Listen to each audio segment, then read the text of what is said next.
Bueno, pues vamos a empezar. Realmente este webinar, cuando yo me lo planteé como un complemento de dos seminarios que di la semana pasada en Barcelona, uno en la Universidad Pompeu Fabra el pasado miércoles y otro en el Salón del Cine y de las Series de Barcelona. Pero aún así, por si alguno de los asistentes no pudisteis estar ahí, pues he querido hacer una pequeña introducción de la parte teórica más importante de lo que di allí, un poco porque creo que es importante para el enfoque que vamos a dar en este webinar. ¿De qué vamos a hablar? Creo que es importante un poco establecer de qué vamos a hablar, cómo vamos a hablar, etc., ¿no? Para que sepáis qué os vais a encontrar. Primero vamos a hablar un poco de lo que os decía, de esa parte teórica que vi en estos dos talleres, muy sucintamente. Realmente solo la parte que más tiene que ver con la escritura cinematográfica. Luego vamos a hablar de esas 5 claves para escribir crítica de cine que a mí me parecen fundamentales. Podría daros muchas más, pero creo que son 5 muy importantes a la hora de afrontar la escritura de crítica de cine. Y luego vamos a compartir un cortometraje y vamos a comentar cosas sobre él. Realmente será una especie de ejercicio práctico de qué nos ha parecido el cortometraje, qué nos ha transmitido, sobre todo intentar pues hacer a vuela pluma en ese momento una especie de crítica cinematográfica al respecto. Pero bueno, entraremos en eso justo después. Antes vamos a ver voy a poneros el PowerPoint que quiero que veáis, que es este. Digo que es para escribir crítica de cine, eso ya lo hemos comentado, pero vamos a empezar con lo que sería la introducción teórica. ¿De acuerdo? Empezaríamos con hablando de qué es la crítica de cine. La crítica de cine a grandes rasgos, ¿qué es? Lo que os pongo aquí. Es un género opinativo y por lo tanto tiene unos rasgos de estilo. Implica por lo tanto una cierta autoría personal, etc. No quiero limitarme a leer lo que pone aquí. Lo importante de esta frase es una de las cosas en las que yo insisto mucho. La crítica de cine es una opinión. Lo digo porque muchas veces se habla del tema de las críticas objetivas, ¿no? Es que esta crítica no es bastante objetiva, no ha sido objetivo analizando esta película, etc., etc. Son estas cosas que pasan cuando alguien no comparte tu opinión, ¿no? Y es una cosa esencial a la hora de afrontar lo que es la crítica de cine. O sea, una de las cosas, luego lo veremos, una de las cosas fundamentales a la hora de afrontar la escritura de crítica cinematográfica es tener muy claro tu opinión, fiarte mucho de ella y de verdad convertirla como en la base de lo que tú realmente puedes transmitir al público o a tus lectores. Otra cosa muy importante es la que os pongo aquí. La crítica de cine requiere de un aprendizaje constante.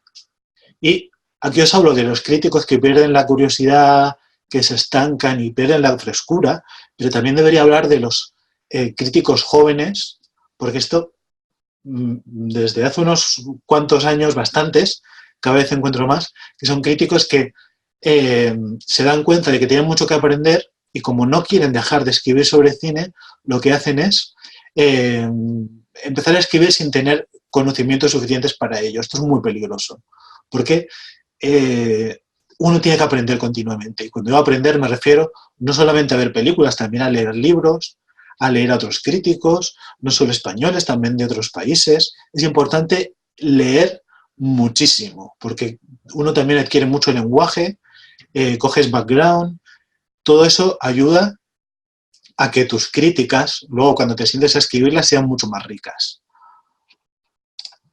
Otro punto, esto no es tan relacionado con qué es la crítica de cine, pero sí con su naturaleza. Es un trabajo que realmente es vocacional. ¿Con esto qué quiero decir? Está muy, muy mal pagado. De hecho, eso es si te pagan, porque hay muchos medios de comunicación en los que ni siquiera pagan por la crítica cinematográfica. De hecho, se considera que como cualquiera puede escribir crítica de cine, o eso se considera, yo no estoy de acuerdo. Entonces, ¿por qué vas a pagar a un profesional para que te haga ese trabajo si lo puede hacer cualquiera de la redacción a que le guste un poco el cine? Bueno, eso está muy relacionado con lo que os decía en el punto anterior. Como es un trabajo que requiere un aprendizaje constante, sin parar, o sea, no lo puede hacer cualquiera, porque no todo el mundo tiene esta vocación y es capaz de pasarse horas y horas y horas documentándose y viendo películas. Hay que trabajar muchísimo, pero muchísimo para lograr un poco de visibilidad. Y eso es trabajando, estudiando y dedicando mucho esfuerzo a este trabajo. Una de las cosas que ha cambiado mucho con el tiempo es lo importantísimo que es tener presencia en Internet. Cuando yo empecé a hacer crítica de cine, yo empecé a escribir sobre el 2005, hace 14 años ya que estoy escribiendo profesionalmente, digamos. Los críticos más veteranos no tenían prácticamente presencia en Internet, solamente con mucho tenían alguna web. Yo me acuerdo mucho de José María Latorre, que falleció ya hace tiempo, que fue el redactor jefe durante mucho tiempo de Dirigido por, de la revista, una de las revistas en las que trabajo. Y él tenía una web, ya en aquellos tiempos, estaba bastante pasos por delante de mucha gente de la profesión. Hoy en día simplemente tener una web como tenía él, y además una web pues un poco, al principio un poco viejecilla, luego se modernizó. Hoy en día se vería como un atraso. Hoy en día, si quieres que la gente te tenga en cuenta, que sepa que estás ahí, sobre todo que haya gente nueva que te descubra, es importante estar en Twitter, en Facebook, en Instagram, todas las redes sociales y toda la presencia que puedas tener es importante. Y ahí entraríamos ya en uno de los terrenos que también los críticos de cine yo creo que nos deberíamos atrever cada vez más, y es a hacer cosas en vídeo. Ya no solo me refiero a webinars como este que os estoy dando ahora mismo, sino, lo que es mucho más importante, hacer críticas en vídeo, que me parece un paso esencial. Más cosas. ¿Qué es una buena película? Con esto no os voy a dar ideas sobre qué debería tener una película para ser considerada buena, sino más bien es hasta qué punto se puede considerar, o sea, que es necesario para considerar que una crítica es buena. O sea, que una película es buena. Me he despistado porque me ha saltado esta primera frase. Lo que os decía antes, la crítica cinematográfica es un ejercicio de subjetividad. Es que tenedlo claro desde el primer momento. Tenéis que partir de vuestra opinión para construir la crítica. O sea, es imposible hacer una crítica sin partir de una opinión. O sea, es importante, pero de verdad, muy, muy importante que seáis muy conscientes de qué os ha parecido una película, qué os ha transmitido una película, para, a partir de ahí, poder construir una crítica. Más cosas. Esto también es muy importante si queréis dedicaros más o menos de forma profesional a la crítica de cine. Dependiendo del medio en el que vais a trabajar, o si quien dice trabajar, dice escribir de gratis, da igual. Os vais a encontrar con unas tendencias hacia el cine u otras. Hay gente que va a defender más el cine de autor, hay gente que va a defender más el cine comercial, hay gente que va a preferir escritos mucho más densos y hay gente que va a preferir escritos mucho más superficiales. ¿Qué tienes que hacer? Ahí ya depende de un poco de qué quieras hacer con tu vida, por decirlo de alguna manera. Tú te puedes acoplar a esas exigencias o no, dependiendo un poco de tu voluntad para doblegar tu idea del cine.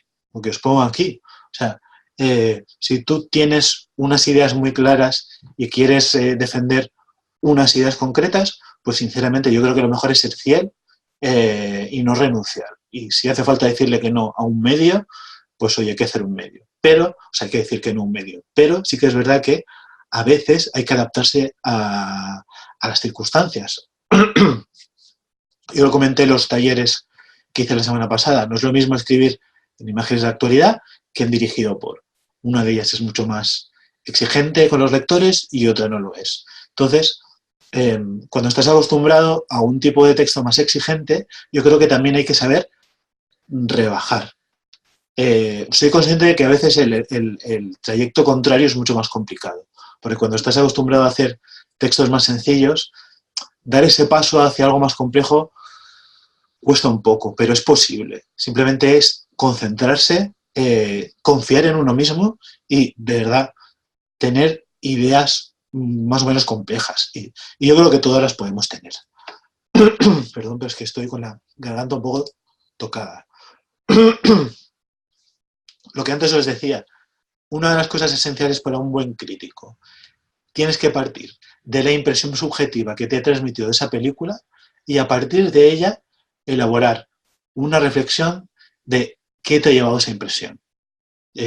Tú te sientas delante de una película y ¿qué te parece? Pues a lo mejor te parece una absoluta mierda, ¿vale?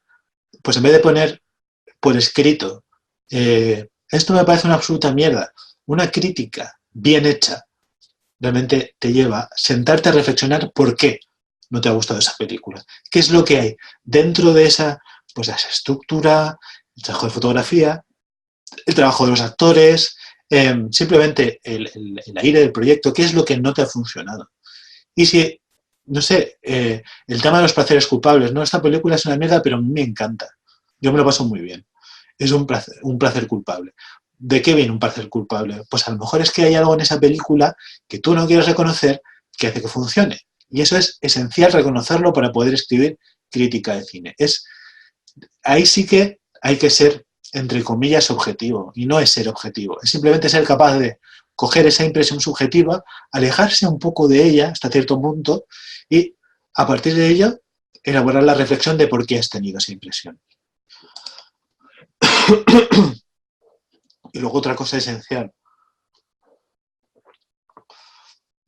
No hay que tener nunca miedo a contradecir a compañeros, a lo que antes os decía de la línea de una revista, ni a soliviantar, ni que se enfaden los directores porque tengas una mala opinión. O sea, tú tienes que ser capaz y tienes que tener la posibilidad de escribir absolutamente lo que te dé la gana. Nadie debería decirnos tienes que escribir esto o tienes que escribir lo otro. Y sé que pasa muchas veces. Ya no solo por compañeros. Yo siempre hablo, siempre pongo ese ejemplo, pero es que me parece muy, muy importante. Ahora que está el Festival de Cannes en su recta y... Iba a decir en su recta final sería más bien este fin de semana. Una cosa que se encuentra mucho en festivales son corrillos de críticos alrededor de críticos más importantes. ¿Por qué? Por una cierta inseguridad, porque a ver si mi opinión va a ser diferente a la de los críticos importantes que están cubriendo el festival. No hace falta que os diga que ninguna opinión es más válida que la otra.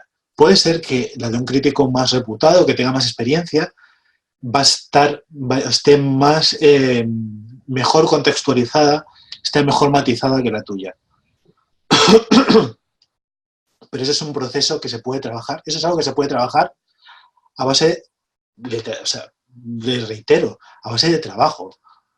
La opinión en sí es tan válida como la de ese crítico, tan importante como la tuya. Así que da igual.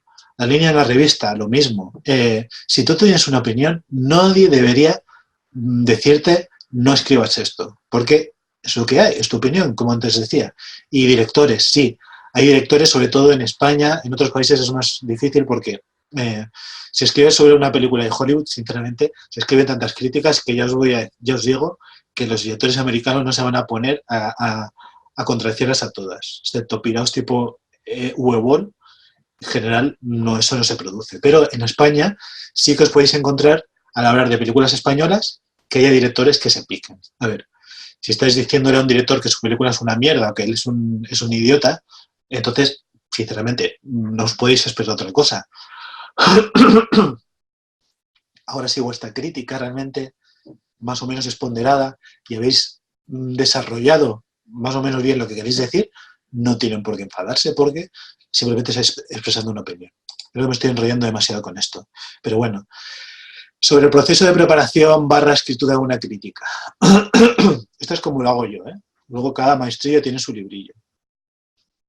Primero se parte de un proceso de documentación previa y o / complementaria. Si abordas un género, un director, un tipo de película que no estás acostumbrado a abordar, a mí me parece muy importante siempre documentarse previamente, cuanto más mejor, porque eso te da un background que te dará, a la hora de ver la película, hablo de antes de ver la película, ¿eh? Esto te dará una información que será muy importante a la hora de afrontarla. Después pasaremos a ver la película. Aquí distingo entre el visionado detallado en sala de cine, porque no es lo mismo ver en una sala de cine en la que no se puede tomar notas. Bueno, sí, puedes llevar, claro, yo a veces lo hago para tomar notas, me llevo una libreta y un boli y voy encendiendo el móvil solamente en los momentos que escribo una frase. Intento hacerlo lo más rápido posible para no molestar, pero evidentemente molestas igualmente y no puedes estar escribiendo todo el rato.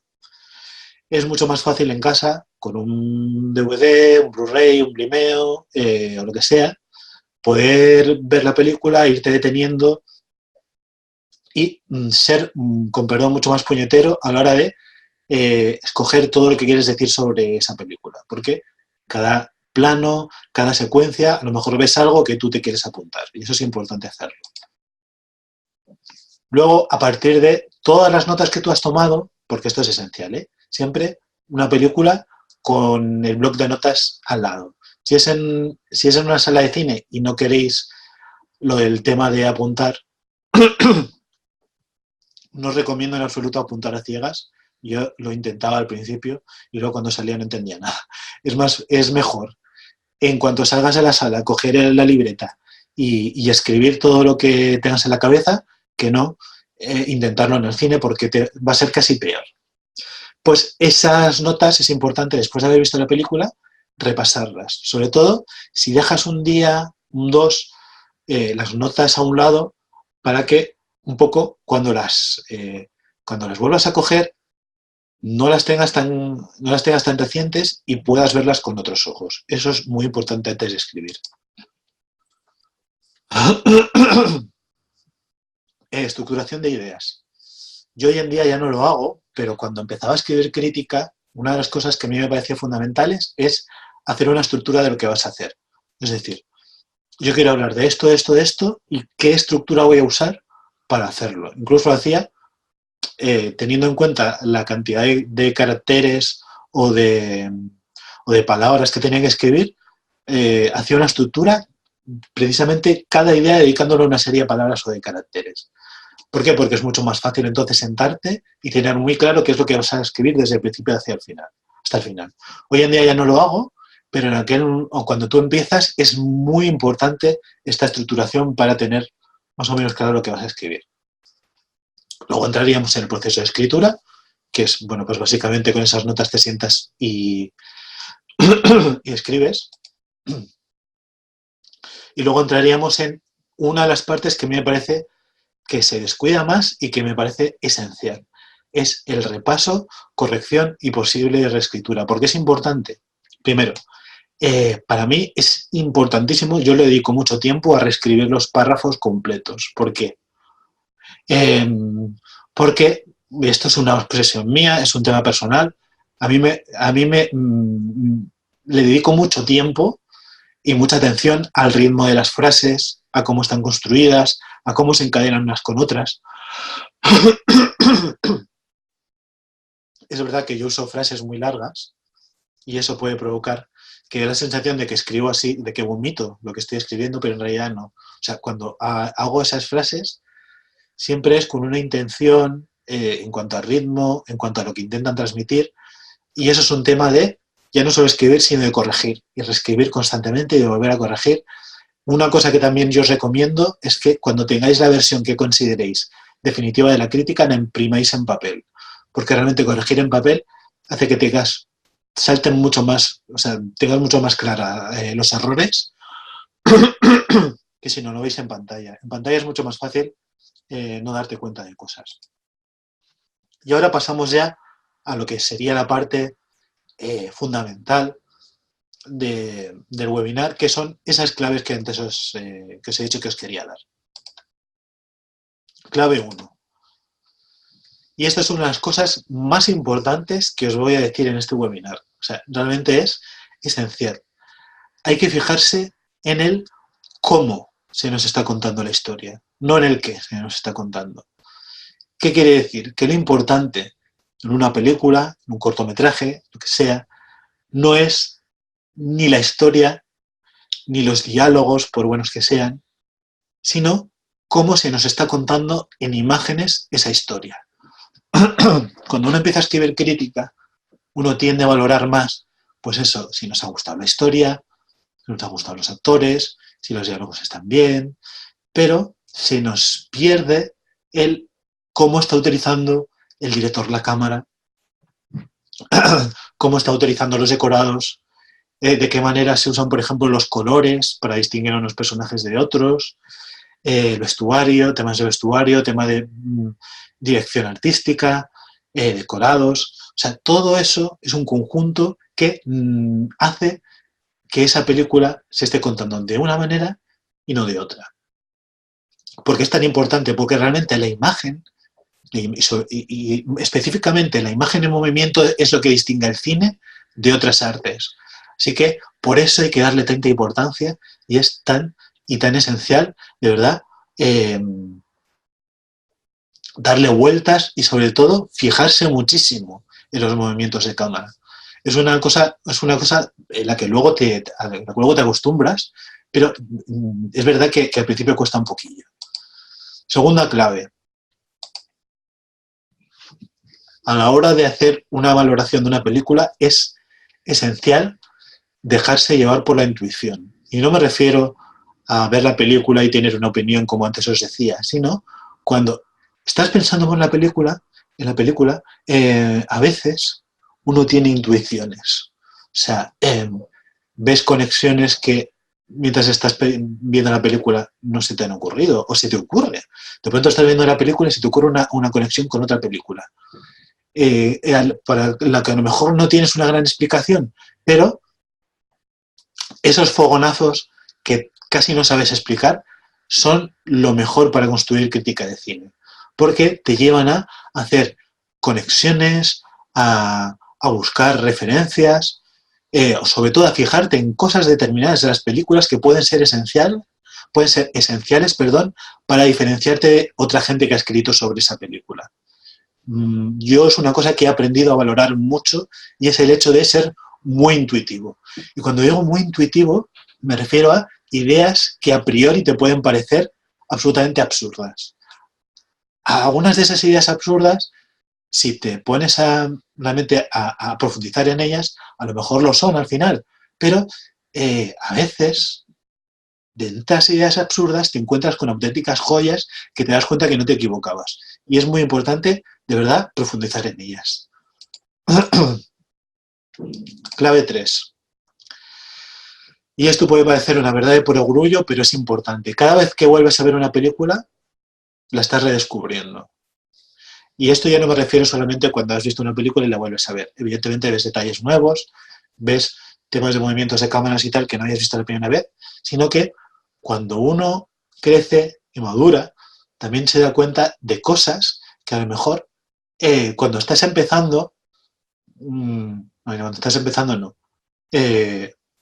por decirlo de alguna manera, una película cuando la ves con 20 años no es igual que cuando la ves con 30, ni cuando la ves con 40, ni cuando la ves con 50, porque toda esa experiencia vital y toda ese también background que tú has adquirido cinematográfico, porque es constante, o sea, constantemente, si te gusta el cine, tú vas a ver películas, vas a ver series, vas a leer, y todo eso va a enriquecer tu forma de ver las cosas. Así que, cuando recuperes una película, siempre descubres cosas nuevas, pero también es importante, dentro de una misma película, y ya no os digo que si estáis escribiendo una película la veáis más de una vez. Yo entiendo que esto es muy complicado cuando uno no tiene tiempo.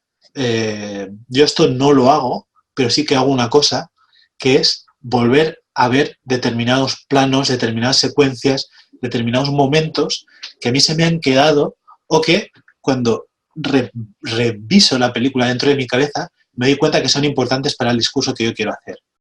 Entonces, ideas que a mí se me han podido quedar, yo las vuelvo a revisar porque eso quizá te haga ver cosas que a priori no has visto, o un poco conectando con lo que antes decía. Si tienes ideas locas que tú no has podido comprobar, si vuelves a ver la película o vuelves a ver determinada escena, a lo mejor te encuentras con que tienes razón. Entonces, por eso es muy importante, incluso con el texto escrito, volver a repasar fragmentos, secuencias, ideas que se produzcan dentro de la película. Clave 4. Ya llegamos a la penúltima. El proceso de documentación previo es esencial, pero también el cuestionamiento del mismo. Con esto yo quiero decir que no todo lo que vais a leer os va a servir. Y a lo mejor vais a conectar con lo que os está diciendo. O sea, si queréis documentar de un director, ¿qué pasa? Que os vais a encontrar con gente con ideas y con discursos con los que vais a estar de acuerdo, perdón, y con otros con los que probablemente no estéis, pero nada, absolutamente nada de acuerdo. Así que una de las cosas importantes a la hora de hacer ese proceso de documentación del que antes os hablaba es que también hay que aprender a discriminar ese material de base. Evidentemente, cuanto más experiencia tienes, más fácil te resulta. Pero cuando uno se documenta y después ve la película, probablemente ese visionado te lleve a darte cuenta de que algunas cosas pueden ser reales y otras cosas pueden estar cogidas con pinzas. Allí también hay que trabajar. Eso también hay que trabajarlo y hay que ser valiente a la hora de discriminar las fuentes. Y la última clave sería: no hay que tener, de verdad, miedo a la página en blanco. Cuando os digo aquí que se puede reescribir y revolar, que nada es definitivo, os lo digo porque yo me lo he encontrado con gente que una de las cosas que más le teme es al hecho de no poder avanzar cuando se pone a escribir. O se quedan clavados en una frase y no saben dónde más ir. Yo creo que uno de los ejercicios más importantes a la hora de desbloquearse cuando no tienes muy claro hacia dónde tirar es escribir sin pensar mucho al principio de lo que estás escribiendo. ¿Por qué? Porque esa frase que al principio no te gusta, a lo mejor la reelaboras, la reenfocas y esa, una vez tienes la versión definitiva, te lleva a la siguiente. Yo, a la hora de escribir, siempre tengo la sensación de que el principio cuesta más, pero una vez has cogido, digamos, la frase inicial con la que tú quieres transmitir unas cosas determinadas, una vez te pones con ella, esa frase te lleva a la siguiente. Y una vez haces otra frase, te llevas a la siguiente. Hasta el punto de que yo a veces cuando estoy escribiendo, cuando estoy encadenando frases, a lo mejor tengo que ir al lavabo. No digo que tenga que ir ahora, sino que a lo mejor estoy escribiendo y tengo ganas de ir al lavabo. ¿Vale? Pues lo que hago es, escribo una frase y me voy. Pero a lo mejor en mitad del pasillo, el hecho de haber escrito esa frase ya me hace encadenar con otra. Y tengo que volver para escribir esa frase.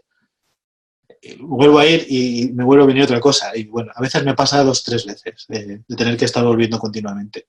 Es muy importante eso. Y sobre todo, no tener miedo ni pereza a escribir lo que sea y ya reelaborarás. Pero es que incluso a lo mejor no te sirve de nada. A mí me ha pasado a veces, te empiezas a escribir por una senda, pero cuando ya llevas 4 o 5 frases te das cuenta de que no es la adecuada y le tienes que dar la vuelta. Pues bueno, pues le das la vuelta, no pasa nada. Es importante para poder enfocar tal y como, o sea, realmente darle la importancia que tiene cada frase y sobre todo tener muy claro hacia dónde quieres ir. Ahora pasaríamos al ejercicio práctico, pero si os parece, vamos a hacer un repaso muy rápido de lo que acabamos de ver, porque me parece muy importante repasar el tema de las claves, ¿de acuerdo? No lo sé hacer de otra manera esto, por eso voy tan lento. Vale, Importante, ya es, como antes os decía, clave 1, fijarse en el cómo. Cómo se nos está contando la historia, no el qué. ¿De acuerdo? Clave 2, dejarse llevar por la intuición. O sea, las intuiciones y las ideas locas a veces son las más interesantes. Clave 3,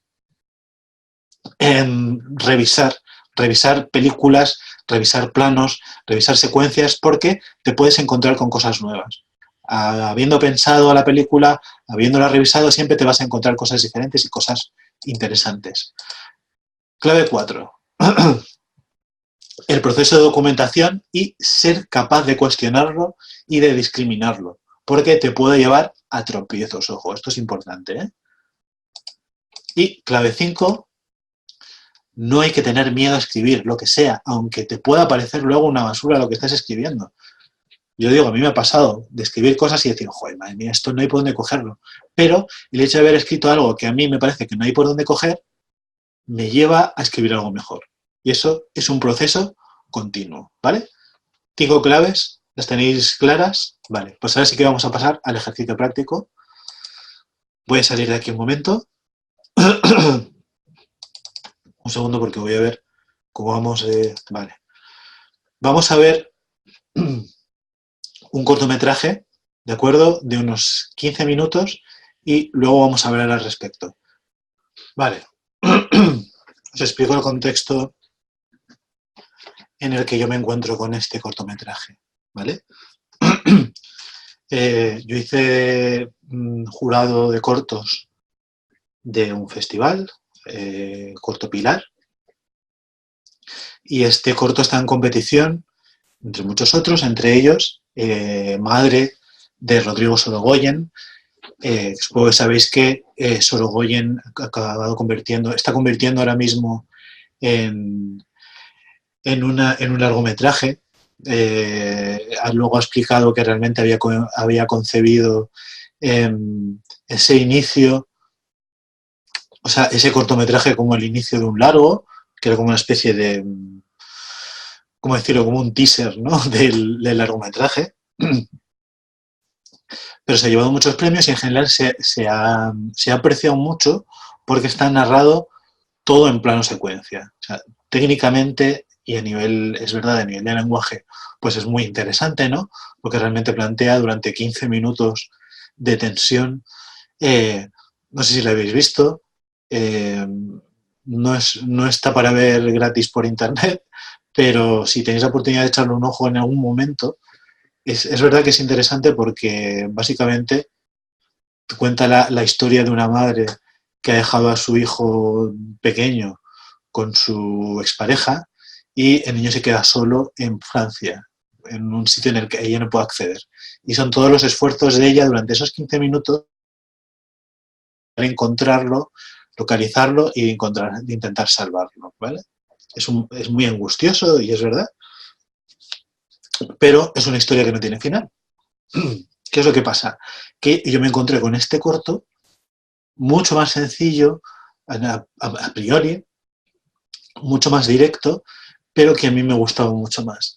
Insistí muchísimo para que de verdad este corto se llevara premios. Se llevó premios secundarios con respecto a Madre de Sorogoyen, porque es el corto que le gustó más a todo el mundo, pero a mí este me gustó especialmente. Y ahí entraríamos en por qué he querido que lo viéramos y qué es lo que quiero comentar sobre él. Eso engarza con lo que antes os comentaba de las impresiones subjetivas y de las intuiciones que uno tiene. Viendo todos los cortos, a mí este me parecía que como historia, como narración, era más sólida y estaba mejor contada que la de Sorogoyen. ¿Por qué? Porque Sorogoyen, antes os decía que es importante el cómo se nos cuenta algo, era mucho más importante el cómo que el qué se nos está contando. Y eso es cierto. Pero también hay otra cosa que hay que tener en cuenta, y es que es importante que el cómo y el qué estén al mismo nivel. A veces el cómo está tan por encima del qué que no acaban de encajar. Y es un poco mi sensación con Madre. Probablemente viendo el largometraje entero tenga mucho más sentido todo lo que se está narrando ahí. Sobre todo porque tendrá un final, porque es que el corto no acaba, no tiene final. Pero aquí sí que lo veía. ¿Y qué es lo que yo creo?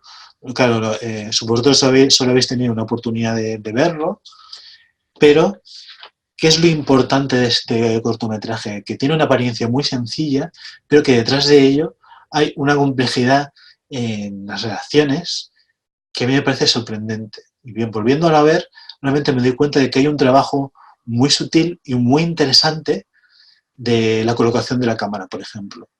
Evidentemente, una de las cosas que más llama la atención es la ambientación, ¿no? Esa ambientación como tan decadente, tan deprimida, ¿no? De las afueras de una ciudad, en este caso Valencia, zona de prostitutas. La ambientación es horrible, es realmente muy deprimente. Eh, ¿Qué es lo que me llama la atención?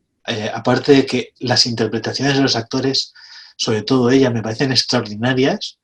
Creo que ella hace una composición increíble que añade matices muy interesantísimos al personaje prácticamente en nada, 15 minutos que dura el corto. Una cosa que hace el director Alex Montoya es que no siempre los personajes están hablando frente a cámara, a veces están en escorzo, a veces están girados, o a veces nos está enfocando, sobre todo, una cosa que hace continuamente es enfocarnos al guionista o supuesto guionista, que dice que se llama Luis, que ya habría que ver si es verdad, mientras ella habla. O sea, realmente a veces nos está llegando la información de ella más a través de los diálogos, o sea, más que los diálogos, de cómo los está pronunciando la actriz, que a través de su imagen. Eso me parece muy interesante, porque le da casi más importancia a las reacciones de Luis, de ese personaje, que le va muy bien el título del corto, Vampiro, porque realmente es casi como un vampiro existencial, ¿no? Como que le absorbe la energía, no sé, iba a decir que se la come, ¿no? A esta prostituta. No es que se la coma literalmente, pero sí que la absorbe la vida de alguna manera. O sea, es que la destroza moralmente en apenas esos 15 minutos que están juntos. ¿Cómo lo hace aquí Montoya? Y más de forma muy sutil, muy inteligente, y es que te está mostrando la relación entre esos dos personajes en función de su posición con respecto a la cámara. Me explico. Cuando los dos personajes llegan a este rincón que ella tiene, él se sienta en esta silla tan baja que ella tiene, está como bajada, él está en un punto muy bajo, por decirlo de alguna manera. En cambio, ella se levanta y está continuamente a la defensiva, porque al principio está muy a la defensiva con él, no quiere hacer esto de responder a sus preguntas, no la acaba de tener claro, porque evidentemente eso nos dice mucho de ella, ¿no? Y de realmente su relación con su pasado. De ahí esa frase tan cabrona que él suelta al final, de que la niña en realidad está muerta porque él es un hijo puta, porque creo que lo puedo decir, pero sabe muy bien qué es lo que está pasando entre líneas. Él sabe leer perfectamente la situación y se está aprovechando de ella. Pero bueno, lo que os decía, él está sentado, por decirlo de alguna manera, para que lo veáis aquí, él está en este nivel y ella está por aquí. Están hablando, él le habla desde aquí, intentando acercarla hacia él, ¿no? Te das cuenta que además el plano está bastante separado de ellos. En algún momento creo que más o menos son planos medios. A medida que, a medida que ella va confesando cosas más personales, si os dais cuenta, la cámara se va acercando más a ella. De forma muy sutil, ¿eh? O sea, del plano medio más abierto que había, poco a poco va cerrándolo un poquillo, ¿vale? Pero es que luego hace una cosa muy interesante porque puede parecer un gesto simplemente metido dentro de la conversación, pero está igualando a los personajes. Y es el momento en el que ella se sienta en el suelo. Desde el momento en el que ella se sienta en el suelo, se pone al mismo nivel que él. Y en el momento en el que se pone al mismo nivel que él, significa que baja las defensas, ya no está tan a la defensiva, perdón, que me pica la nariz un montón, ya no está tan a la defensiva como antes, Eso significa que él, que recordemos, es un vampiro existencial, tiene a su presa mucho más al alcance. Y de hecho, si os dais cuenta, en el momento en el que ella se sienta, él no tarda nada en abalanzarse con ella y empezar a sobarla, ¿no? Pero es que luego, todavía, esa relación entre los dos sufre una mutación más. Y es que hay un momento en el que ella se estira. En el momento en el que ella se estira, un gesto, yo os digo, que está mostrado de forma completamente casual, en realidad lo que está pasando es que por primera vez él está por encima de ella. Y en cierta manera es como si ella asumiera esa relación, pues casi de maltrato que tienen entre los dos. Porque una de las cosas que hace este cortometraje de forma muy inteligente, y yo os digo muy sutil, es hablar de maltrato. Ella, en el fondo, nos la están dibujando como una mujer maltratada que asume ese maltrato, ¿no? Un poco nos está insinuando de dónde debe venir realmente. Todo esto que cuenta de su pareja, de que era un no sé qué, que era un cabrón, cuando vemos su relación con Luis, un poco nos está insinuando de dónde debe venir. Pero yo os digo, lo más importante es cómo, desde el momento en el que ella se estira sobre la hierba, él ya se sitúa por encima y en ese momento él controla absolutamente la situación. Siempre la ha estado controlando. O sea, una de las cosas interesantes es que, sin ir vestido como un vampiro, esas gafas ahumadas que lleva, ese cuello vuelto, la misma pose del autor, es alguien que transmite mal rollo, es un personaje mal rollero. Ya la propia interpretación del actor nos lleva a eso es verdad. Pero siempre te da la sensación de que es como una especie de demiurgo que controla la conversación, sabe lo que va a pasar, lo intuye. El hecho de que él diga que es guionista nos puede llevar a pensar en una lectura metanarrativa, ¿no? Como los guionistas / directores controlan a sus personajes como él está controlando aquí a la prostituta, ¿no? Es que realmente es una de las cosas que hace más ricas el corto, ¿no? Ese hecho de que aparte de la historia personal y aparte de todo esto que os estoy explicando del trabajo con la cámara, luego también hay esa lectura de que si realmente nos creemos que él es guionista, que no lo sabemos y no lo llegamos a saber, realmente lo que estaría haciendo es un poco lo que hacen de cierta manera los guionistas y en general los que crean historias, que es manipular a sus personajes, llevarlos por donde ellos quieren que los llevan. Y es lo que hace este personaje desde el principio. Cosa también esencial, el momento final es tan incómodo, tan perturbador, en el que le dice, oye, que sí que quiero follar. Das cuenta que en ese momento ya no solo es que Montoya mueva la cámara para no mostrarnos la relación sexual directamente, sino un poco tapada, sino que sitúa la cámara por primera vez en un plano picado, desde la altura del árbol que tienen al lado.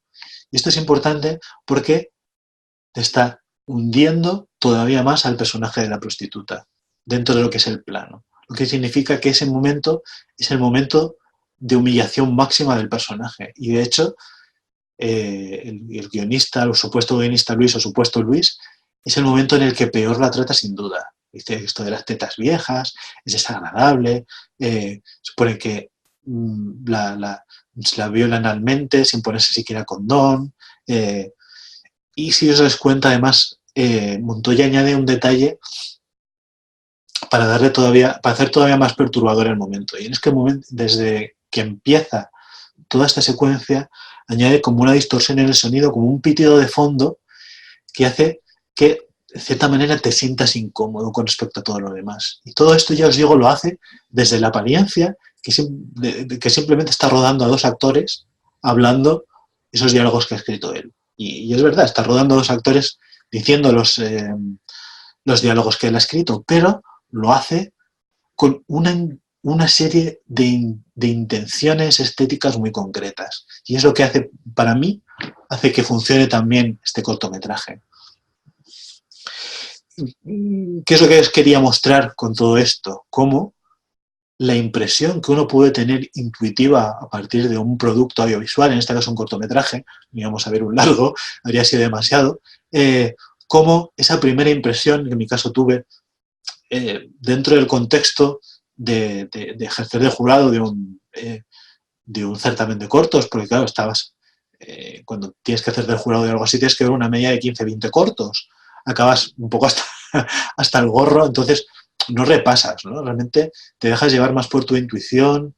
Y, realmente es un trabajo, no sé si no un trabajo, pero sí es un proceso muy intuitivo. Entonces yo cuando me quedé con este cortometraje, me quedé por un tema absolutamente de intuición. Y me parecía que era un buen ejercicio pasar de esa intuición a realmente darme cuenta de qué es lo que funciona en este cortometraje. Porque mientras vosotros lo estabais viendo, yo estaba aquí con un papel y estaba tomando notas. Y son esas notas las que os he explicado aquí. Pues nada, yo creo que os ha dado un ejemplo bastante concreto de cómo hay que analizar en este caso un cortometraje, y en este caso este cortometraje, pero creo que queda bastante claro cómo, partiendo de una cosa que nos puede parecer sencilla, mirando detrás te puedes dar cuenta de que hay un trasfondo mucho más complicado de lo que podía parecer en principio. Bueno, y quiero acabar un poco, vamos a volver al PowerPoint que os había compartido antes, porque una de las cosas que quería hacer al final del webinar, aparte de dejaos que preguntéis al final de todo, es que os quiero presentar los cursos que voy a llevar a cabo en la escuela de cine mía. Mi mujer dice que insiste mucho, que es la escuela de cine Antonio L. Alarcón.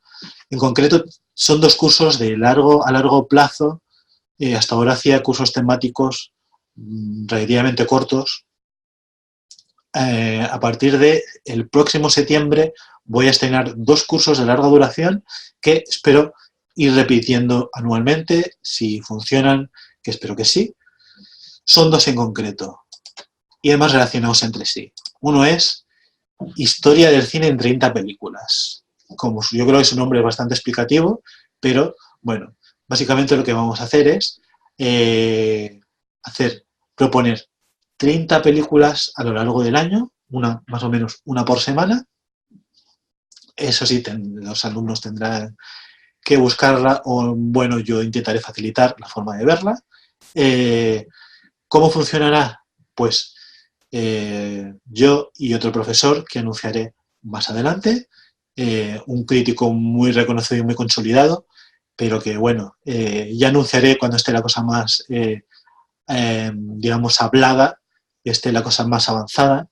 Lo que vamos a hacer son introducciones de entre 15 y 20 minutos, un poco para que tengáis un contexto de cada una de las películas, y después de verla haremos un Zoom semanal en el que haremos un debate, ahí sí que participaremos todos y hablaremos sobre la película, ¿vale? Y esto será durante 30 semanas, no sé si seguidas, porque supongo que pararemos en las fiestas, pero bueno, la idea es que podamos hacer una especie de historia del cine a partir de una serie de películas que vamos a seleccionar entre este profesor que os decía y yo.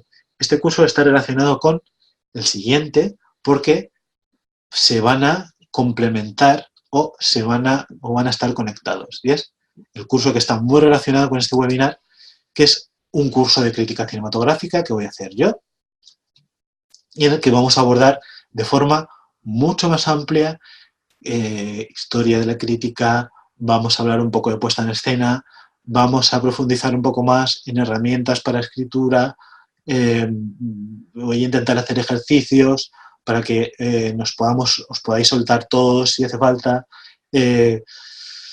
Y sobre todo, la idea es conectarlo con la historia del cine en 30 películas para que también la historia del cine en 30 películas os sirva un poco como proceso de documentación, proceso de buscar ese background que para mí es muy importante para el tema de la crítica cinematográfica. Pues eso, a partir de septiembre, en mi escuela de cine, lo vais a tener disponibles. Y nada, que ya entraríamos en el momento de que, si tenéis alguna pregunta, si queréis plantear alguna cuestión, adelante. Tenéis... Yo, si me permitís, Tonio, lo primero, no sé si me oís. Sí, Eh, Nada, simplemente agradecerte el webinar, ha sido muy interesante y la verdad que todas las lecturas que has sacado del cortometraje también muy buenas. Así que muchas gracias por tu tiempo. Yo os tengo que dejar porque ya me he pasado de mi tiempo, pero solamente quería apuntar un par de detalles del cortometraje que me han parecido muy buenos. Y es también la manera como refuerza la tensión el director con algunos detalles que parecen incluso cómicos, pero que dentro de este ambiente mal rollero que comentabas, creo que refuerzan muy bien la tensión. Uno es justo al empezar, cuando pasa la bicicleta por encima por encima de los dos personajes, justo en el momento que ella le pregunta qué películas ha escrito o qué series ha escrito, si de verdad es un guionista, y ese paso de la bicicleta, ¿no?, les da un pequeño susto y además le permite a él disimular un poco la respuesta. Y me ha parecido, bueno, un pequeño detalle que está bien. Y luego también la manera como él utiliza el bolígrafo, ese clic-clic que hace cuando va a anotar una respuesta, ¿no? Que le da un punto incluso de prepotencia, ¿no? De sentirse por encima de ella y de decir, voy, te tengo dominada, ¿no? Y otra respuesta que me has dado, ¿no? Yo creo que son dos detalles que, bueno, me han parecido curiosos. Solamente quería aportar esto por mi parte, pero ya digo, Tonio, muchísimas gracias porque ha estado muy bien. gracias a ti, no, tienes toda la razón. ¿Eh? Son detalles de caracterización de personaje que funcionan muy bien. Sirven mucho para remarcar ese carácter manipulador que tiene él, porque es un manipulador desde el primer momento en el que aparece. O sea, es esencial. Yo creo que que la interpretación del actor son apuntes muy interesantes. Muchas gracias, Víctor. Gracias, hasta luego. Hasta luego. No sé, Michael, Viru, ¿queréis preguntar algo? O... Bueno, yo decir un poco lo que ha dicho Víctor, muchas gracias por todo también, ha sido súper interesante. He de decir que el visionado ha sido un poco complicado de mi lado, porque entre un poco de corte salto y alguna cosa con el audio, lo que comentas al final del sonido así un poco perturbado no lo pude apreciar a lo largo de todo el corto, entonces ya fue un poco de perturbación total. Pero sí estoy de acuerdo en lo que dices. Me encantó la forma esta, así, obviamente no es súper intimista, pero sí es bastante personal en cómo cuenta cosas, con lo cual te sientes identificado y sufres por los personajes. Es decir, es una cosa de un nivel muy sencillo.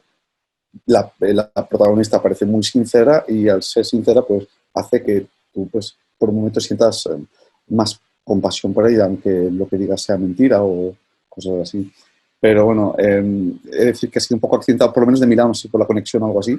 El visionado, entonces no lo pude apreciar del todo como me gustaría, entonces me es un poco difícil a veces decir, porque había saltos en la imagen y había cosas que lo hacían un poco más brusca de lo que a lo mejor era, pero bueno, muchas gracias y sí que estoy de acuerdo en todo lo que has comentado y obviamente miraré los cursos porque a veces necesitas saber mirar un poquito más allá.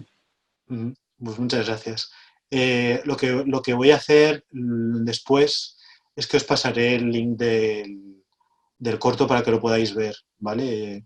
En Vimeo, más calidad y tal, y podéis apreciarlo un poco más. Yo es que me sabe mal porque Zoom supongo que tiene sus limitaciones, pero bueno. Me preguntaba Viru, libros sobre crítica.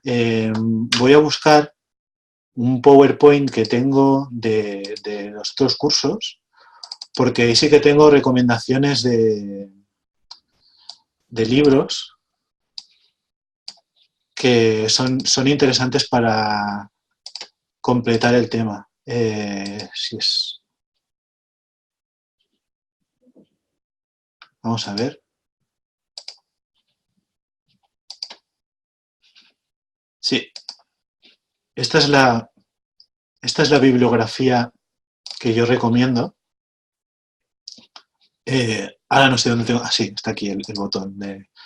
esta es la bibliografía complementaria que yo he recomendado en los talleres que hicimos la semana pasada, que son 3 libros que a mí me parecen realmente muy interesantes para ampliar un poco el tema. Un libro de Kim Casas, de la editorial Wok, ya tiene bastantes años, es de hace 13 años, pero siendo un libro de Kim, que es uno de los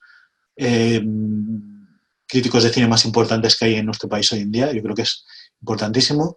El de Ramón Carmona también es interesante, sobre todo porque habla de cómo se comenta un texto fílmico en general. Es de Ediciones Cátedra, así que es relativamente fácil de encontrar. Y luego el de Luis Navarrete, de qué es la crítica de cine, es de Síntesis, que es una editorial que no es muy conocida, entonces quizá no sea tan fácil de encontrar, pero es interesante porque habla también de la profesión, sí.